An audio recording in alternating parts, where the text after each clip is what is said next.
Hello ladies and gentlemen, GamingMedley here, and welcome to my series Medley Info, everything you need to know about a blank game, where I present you with a medley. Yes, a veritable variety of information about a game that may be being released imminently or just one I'm super excited about. Today it's both, as I present you with everything you need to know about Otherland, the new sci-fi free-to-play MMORPG action shooter thing that's coming out today on Steam for early access and is slated for full release in 2016. All credits for the footage in the background go to freemmostation.com, a great YouTube channel that does primarily MMO stuff. If that's your niche, I highly suggest you go sub them because they are awesome.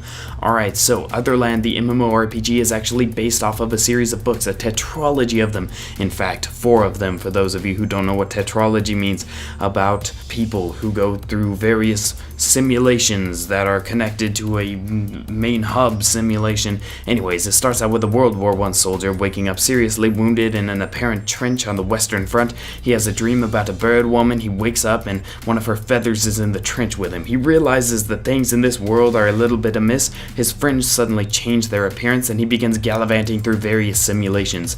Meanwhile, a disease has struck the world that causes children to fall into comas, and one woman, desperate to get her brother out of the coma that he's in, goes on a series of adventures which lead to a series of mishaps which leads to her getting trapped in a simulation. If she and her friends die in the simulation they're trapped in, they die in real life, so they too begin gallivanting through these worlds. These books are by Tad Williams, an internationally best-selling author, and have often been compared to Lord of the Rings in their writing style. Alright, now that you know a little bit about what the Otherland MMORPG is based off of, let's begin talking about the game itself. So, as in the books, you will be exploring a series of simulations, so to say, a series of virtual worlds of all differing varieties, timelines, landscapes, etc., that are all collected to the main hub called the Lambda Mall, which sells all sorts of armor, weapons, everything you need along your journey. Now, this is awesome because it allows for an amazing amount of variety. You can have all sorts of landscapes that you normally couldn't have in a game if you were trying to make it cohesive, and just say, hey, it's all simulations, that's okay. However, I am worried that they'll run into some of the same problems Skyforge did with all of these different places you go to, where you just end up having to run through the same simulation over and over and over again in order to get yourself your favorite gun or your favorite armor. Now, in terms of basic MMORPG story for Otherland, it's probably safe to say that we will be taking on the role of one of these adventurers from the outside world who gets trapped in the simulations and is trying to find some deeper meaning to it all, trying to uncover the mystery behind the children falling into comas, etc., etc. Let's move right along into character customization. Now, the devs have said the character customization in this game is extremely extensive, featuring mostly clothes, outfits, all sorts of technological goodies. We know that several of the characters in this game, maybe I'll try to insert a slide of one here, maybe not. We'll see if I actually have the wherewithal to do that. Anyway, several of the characters in this game look very cool. They look kind of Star Wars bounty hunter-esque in terms of design, and the devs have confirmed the character customization will be quite extensive. You will be able to change all sorts of features about your characters. We don't actually have any info on the races yet, etc., but it's safe to say that you will be quite happy with the customization in this game if the devs actually follow up on what they have promised. Moving right along to classes, we have your warrior, which is your two-handed tank doing AoE damage and keeping aggro on him and looking big and frightening and tanky and electronical and all those good things. Now, for the next character, you have your assassin, which is your light melee damage dealer class, destined to take, well, destined, maybe, attempting to take out enemies before they can take him out, kind of your rogue of the class. Moving right along, we have your marksman, who uses rifles and bows of various sorts to deal damage from a distance. And finally, the final class is your energizer, which can heal and damage opponents using energy manipulation. Now, I am kind of worried that there are only 4 classes, but it's probably a Skyforge-like system where you can then branch out into all different specializations that make things a lot more complex and complicated and complicated and cool and awesome than they normally would be if you're just playing one of the basic classes in this game. I'm hoping that, for example, the marksman can either spec do a bow, tree or a rifle tree, and his abilities and such things will differ, but we have no confirmation on that. We're just running off of things the devs have said. They haven't confirmed a lot about this game so far, so we're just going to speed right on along to the gear and crafting. This is supposed to be just as diverse as your character customization according to the developers, and you will be combining a variety of materials you find out in your simulations into various weapons and armors and all sorts of things. In addition, the Lambda Mall, which is the main hub that I spoke about earlier, will sell most of your main weapons and armor. I think I mentioned that, but it will also sell add-ons for the stuff you craft to make them extra cool. In terms of combat, we know that this is action combat. Think Terra, think Guild Wars 2, think any game that's trying to get away from the monotony of pressing 1 multiple times to auto-attack your target. Where you look is where you shoot, say the devs. There is no tab targeting in this game, so hopefully it will keep you on your feet a little bit more than, say, World of Warcraft, which keeps you on your feet because you have to stand in one fucking place while you do everything.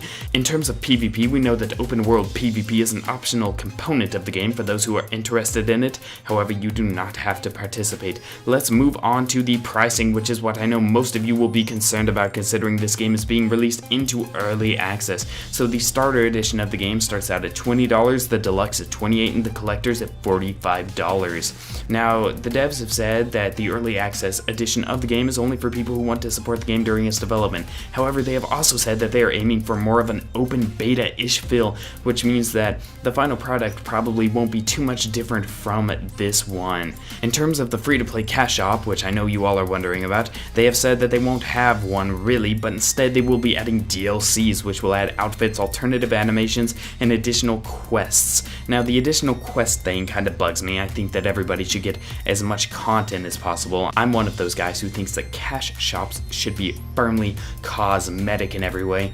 However, if that's the way they're going to go with it, if they want to make you pay for content, gate it behind a paywall, I probably won't be playing the game for that long, but, you know, you can do whatever the hell you want, Drago. Now, this game was announced in 2008 and has been slated for release in 2016, so it had a very history development. However, the books are extremely complex, and so many people use that as an excuse to justify the unreasonably long development time of this game.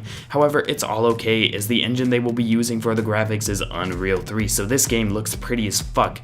It will look even prettier than it does in the video you're seeing, and in the video you're seeing, it already looks pretty for an MMO. I don't have giant graphics expectations for my MMOs. MMOs typically suck, and I played WoW for a lot of years, which really sucks graphically. I mean, sure, it's cartoony, it's fun, yay, it's iconic, all of that stuff, but let's face it, WoW's not the greatest when it comes to the whole graphics department. Anyways, I don't have great graphics expectations for my MMOs. However, I am not exactly sad to see that we will be getting an Unreal 3 based MMO game. This game looks to be pretty cool. Overall, I'm pretty excited. I always like sci-fi stuff, even though I thought Skyforge burned me out pretty soon. I spent a lot of money on that game and then realized, wait, shit, after maybe like the 50th hour, this game isn't that good. And most people are saying, well, you spend $60 on a lot of 8-hour games, that 50 hours equates to like 6 of those. You gotta find money versus time investment. Yeah, but when I go into MMOs, I want to be playing them for years if they're really good. I played Guild Wars 2 for years, I played World of Warcraft for years, etc, etc. So I really hope that this game can actually do what Skyforge did, but do it better. Maybe follow up with the whole sci-fi concept a little bit better, and it won't be focusing on that whole fantasy sci-fi thing. It will be more just pure sci-fi. Even though you do have characters in melee, even though you do have two-handed weapon-wielding characters, it will be more just pure sci-fi focus. We know that the characters who do wield melee weapons wield like lightsabery energy weapon type things. Overall, I'm fairly excited for this game. However, I'm also cautious about it because most MMOs that come out nowadays suck, even though this game does have a good story premise, which is nice because stories in MMOs are usually where they fall most flat. The gameplay mechanics are hard to expand upon. Most people just do the same thing over and over, so story is kind of where it's at for me right now in terms of being interested in MMOs, and this game might actually make me interested in it, what with its premise of Tad Williams' Otherland tetralogy. Alright everybody, that is all we know, everything you need to know about Otherland. If you want to get involved in this game, as I said, the starter edition is $20 and it is releasing today in early access. Otherwise, if you just want to get the free-to-play version of the game, you will have to wait until 2016. Feel free to leave a like, a dislike, a comment, a sub, a share, a favorite, anything you think this video deserves. Thank you all so much for watching. GM out.